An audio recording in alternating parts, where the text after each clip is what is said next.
Welcome to the SEA Center's new podcast, Perspectives. We are a New Delhi based think tank, and this podcast is a platform for our researchers to discuss technology policy issues in an accessible format.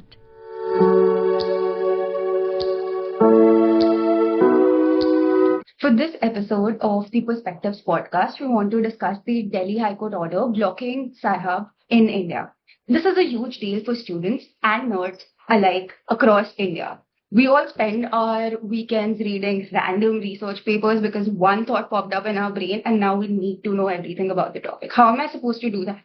For this episode, I was reading about One Nation, One Subscription, and there's a really good article on Taylor and Francis. I know there's a really good article. Can I access it? No. Why? It's $59. Do you think I have that amount of money to spend for one article, for one podcast episode? I would have just gone to LibGen. But I am not going to pay for Taylor and Francis, and I can still go to LibGen. You know how much a Proton VPN costs in India? The basic plan is free. For a whole 1 year plus subscription, it's less than $59. So what is happening? Let's discuss the case. Chavi, thank you for your very passionate speech, which I, by the way, fully resonate with.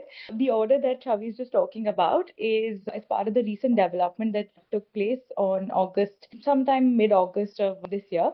The court basically was dealing with the ongoing concerns around Sci-Hub, and this case essentially started in 2020 when some of the leading publishers of the industry decided to sue Sci-Hub for copyright infringement. Sci-Hub then, as an olive branch, decided to voluntarily undertake not to upload any new articles that the publishers owned copyright in, and the court recorded this understanding as an interim direction. Now, cut to 2025, the publishers pointed out that some of the papers were available on Sci-Hub were from after 2022, and they were very much accessible on these websites. Either when I say websites, I mean either directly on Sci-Hub or a linked platform called SciNet, right? SciNet even in fact redirected users back to Sci-Hub for downloading these papers that they were looking up.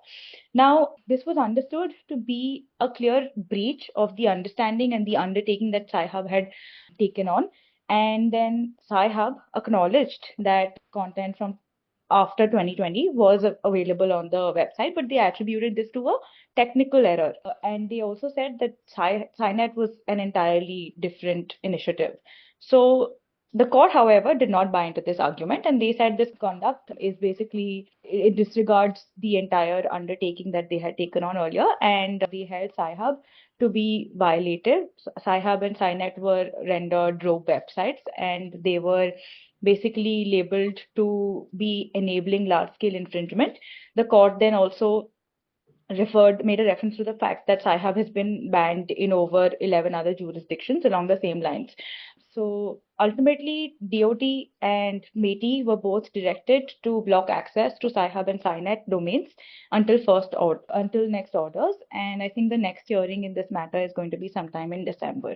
What this means for us is what we should talk about next, because this is going to have serious ramifications for all of us alike. Okay, so for us to really understand the implications of this order, we need to take a step back and understand how the academic publishing industry broadly functions.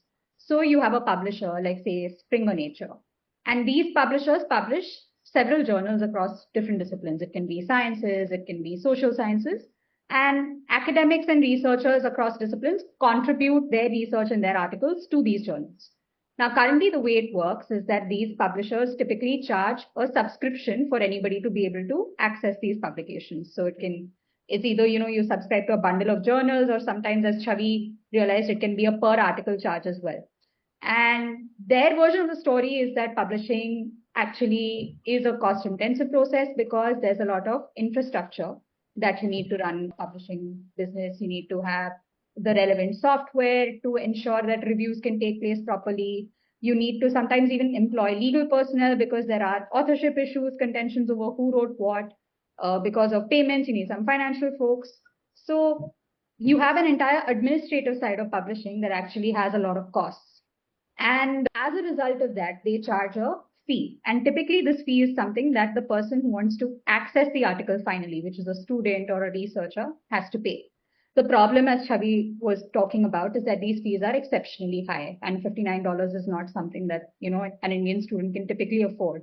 And that's why Sci-Hub kind of comes into the picture, because if today you're an Indian student or an Indian researcher and you don't already have an institutional subscription to this journal, there is virtually no other way for you to access it than to use something like a Sci-Hub. To give an estimation, some of the leading journals in chemistry and in health around the world cost anywhere between $3,000 to $8,000, and that's just for one journal. Each discipline has multiple journals that it needs to refer to. And these journals are also important because cutting edge research is published over there by the leading names in your field. So if you don't access these articles, there's a real loss to you as a student and a researcher in terms of knowledge as well. And so what's happened is, if you kind of block access to something like Sci-Hub, especially in a market like India, where you have anyway universities that struggle with funding, that don't have the ability to afford institutional subscriptions to leading journals, their students basically go without access to knowledge. And especially in a country where public universities play a big role, that access to knowledge cutoff can have a disparate impact. The other kind of anticipated fear of this Sci-Hub order is that it could encourage similar litigation against other shadow websites. So right now, as Madiha said, the order itself is restricted to Sci-Hub and SciNet, but there is nothing to stop a publisher tomorrow from proceeding against another entity like a LibGen or Zealand, right?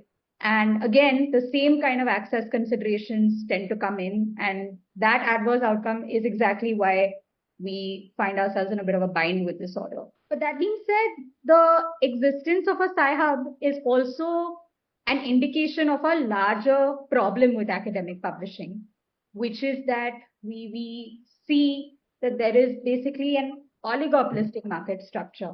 And Akib, do you want to come in and elaborate a little bit on that? Yeah, sure.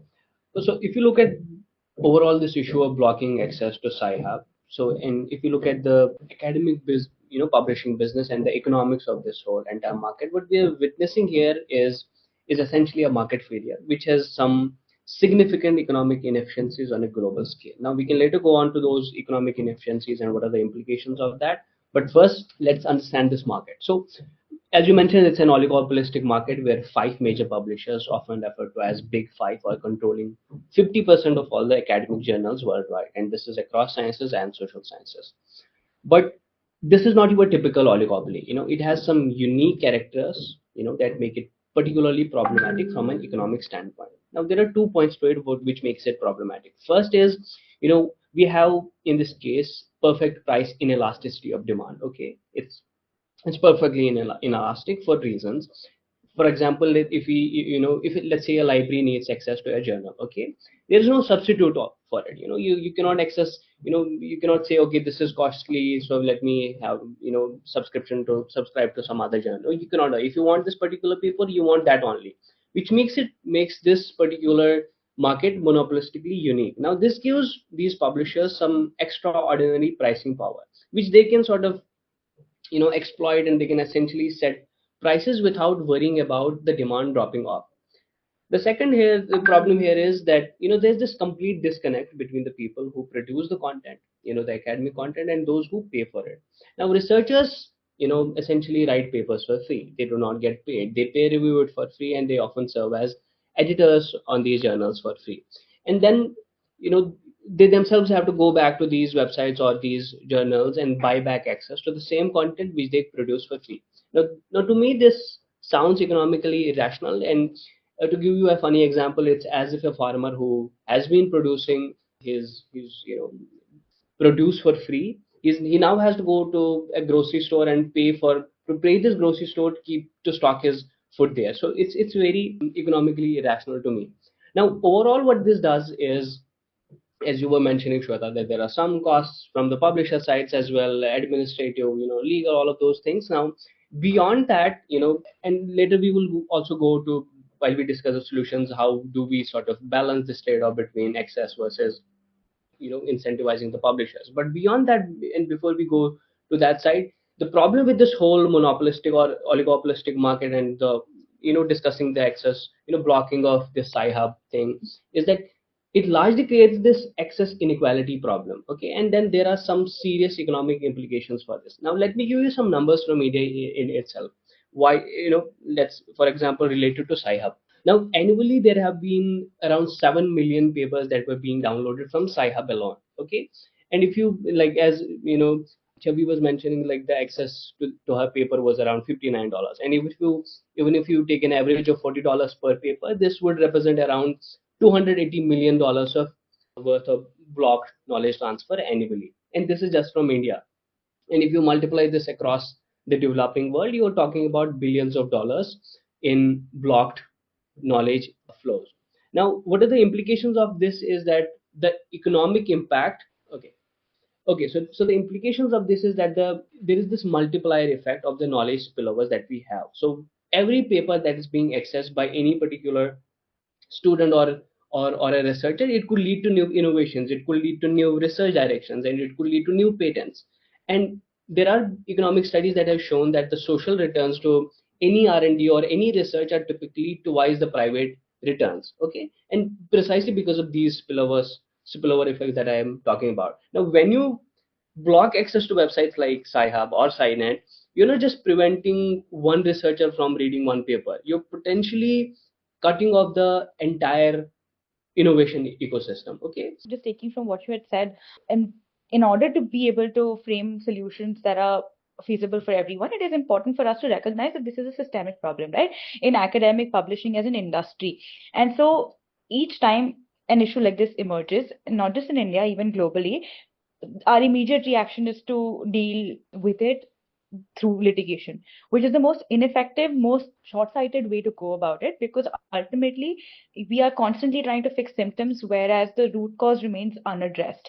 Now, it is important to recognize that Sci-Hub exists because there is a need for Sci-Hub. And where is that need emerging from? Everybody meaning all the stakeholders involved, are finding it increasingly and in fact prohibitively expensive to access these articles. And it has gotten to a point where people have no other choice but to turn to websites of this nature. So as long as there is the underlying issue of a prohibitive cost pricing issue, these Sci-Hub is only one of these shadow libraries, right? Mirror links and domains can always be created. People can find ways to circumvent it, like Chavi pointed out that like a Proton mail or a VPN subscription is always cheaper. There are always ways, and this is true for any other legal policy building that we do. We need to find a more sustainable, more practical solution to this problem. A lot of people seem to be arguing that it's best to turn to the fair dealing exception under the Copyright Act. But the issue is that, and this is particularly true for India, that in India, the fair dealings exception has not been consistently applied over time, which means that we don't know for sure what the outcome is going to be, how the courts will interpret it, because each time it's taken on a case to case basis and it's not settled law. That alone is enough to make people uneasy. And additionally, it also leads, so even if you were to think about it as the solution, the issue is that even if you ultimately do get a favorable hearing, the process itself is the punishment, right? The harassment, the drainage of resources alone is enough to detriment people from taking on this approach. So in framing solutions and in exploring solutions, this is what needs to be kept at the back of our minds going forward, I feel. I think the community, the authors themselves have realized this, and that's why something like a research kit exists, where they put out articles that they've written outside these journals and give people access. And there's also an option where people can request access from that one author specifically. But sometimes, because of contract terms and because of licensing deals, it's not possible for authors to share these articles publicly, and then you have to go through the whole process of emailing them and requesting access. So I think people are recognizing this, but we need something on a larger scale. One more thing that seems to have come up again, it's not really solved the problem, is typically open access publishing has picked up. So a lot of academics have recognized that the way academic publishing works is very lopsided. So what some of them have suggested is that everyone move towards publishing in open access journals alone. That way, a researcher or a student does not have to pay. So, the knowledge spillovers that we were talking about earlier that get curbed, in theory, they should get solved. But the problem is that the cost burden shifts in this instance from the person wanting to read it to the author who's publishing it. So basically, in a gold open access model, which is what is typically followed, you have as an author to pay an article processing charge. And this can go anywhere between hundreds to thousands of dollars, depending on the publication. And if you are sponsored by a foundation or by a grantor, they may agree to cover it for you, but also off late, they've been shying away from doing that. So that becomes a barrier for you to want to publish. The other problem is also that while there are several open access journals, when it comes to reputation, credibility, these may not be as well known as the journals that are, say, published by a Taylor and Francis or a Springer and so on. And when you're a budding academic, you want to build your career, you want to be recognized as influential in your field. And a huge part of doing that is publishing in the right journals. So if you commit to open access alone, it's not guaranteed that this won't be held against you, that it won't be seen unfavorably. So it becomes a little difficult for you to be able to rely solely on open access publications. So you get dependent again on the oligopoly that I was talking about. And I think that's why we've kind of seen a pivot to more institutional solutions, because something like a ResearchGate or this is something academic led in a way. It's a community initiative. It's a larger push to solve the problem, but maybe there's something more institutional that's required. And I think that's the shift that's been happening. Yeah, and I think keeping in mind the credibility issue that you raised, there are two other solutions that I would kind of propose in order to set off a balance between access and incentivizing publishers at the same time. So one of the solutions could be the price differentiation model and the geographic market segmentation. Now this to me sounds like most of an like straightforward economic solution, as it's based on the purchasing power parity of a particular country, or the GDP per capita of a particular country. Now, this has already happened in pharmaceuticals, this has already happened in software, and now why not in academic publishing? Now, what they could do, or the publishers could do in this case, is that they could charge different subscription rates based on the GDP per capita or the research budgets of, let's say, an institution. Now, a journal in this case would, let's say, if it's costing price at $500 in the US, it could reasonably cost $50 in India, and like similarly $20 in Bangladesh. Now, what this does is that this sort of maximizes the total welfare by expanding the access barriers, the access issues that I earlier discussed, without necessarily reducing the publisher's revenues at the same time, and also keeping in mind the credibility issue that you raised. Now, there's another open access model which is called the Diamond Open Access model, which is kind of an hybrid model to the gold open access model that you discussed. Now, in this case, the academic journals and publications are completely free, okay, both for the authors to publish in and for the readers to access. Now, there are no article processing fees as would be in the gold model that you discussed, and for authors, and no subscription fees for the readers as well. So no paywalls, nothing. It's 100% free. Now, from an economic standpoint, it's quite fascinating to me because it removes the transactional element entirely. And as Madhiya was mentioned, like we are trying to address it on a topical level, but the root cause sort of remains unaddressed. Now, in this case, it's sort of fixing that issue. So what we are doing is that we're removing the transactional element entirely, and instead of charging the readers or the authors, journals are kind of funded by institutions or institutional support, government grants or consortiums. They could fund this. And if you look at the economics here, any digital content, any piece of digital content, the marginal distribution cost is essentially zero. Okay, whether one person reads this article or 20 people read this article, it doesn't matter. The cost of distribution is zero. And so once you've covered the costs of producing a piece of article, or producing a piece of journal, which could be, let's say, as low as $200, let's say peer review, editing, all the infrastructure that you mentioned. So, and then there's no economic reason to restrict access. Okay, and I'm not saying it in thin air. Right now, as of this day, there are around like 17,000 to 30,000 diamond open access journals that already access, and 60% of them are being partially run by volunteers, which sort of keeps the costs extremely low. And to me, it sort of represents Pareto optimal or a first best solution, because it's one, maximizing the solution by maximizing the welfare, by eliminating the deadweight loss from the artificial scarcity that these publishers or the top big five publishers that have created, while also maintaining the quality, while also maintaining the credibility through peer review and all of those things. So you have best of the both worlds. And essentially, to me, it's like, here you have to treat or like courts should treat the academic knowledge in as a public good, which it actually is, because it's going to benefit from maximum distribution rather than restricted access. So the spillovers that I discussed, all of those are going to happen only when there is maximum distribution. So yeah, those are some of the solutions that we could keep in mind. Yeah. Talking about knowledge as a public good is interesting because we've also seen a lot of governments stepping in to regulate this space. So they're doing this one of two ways.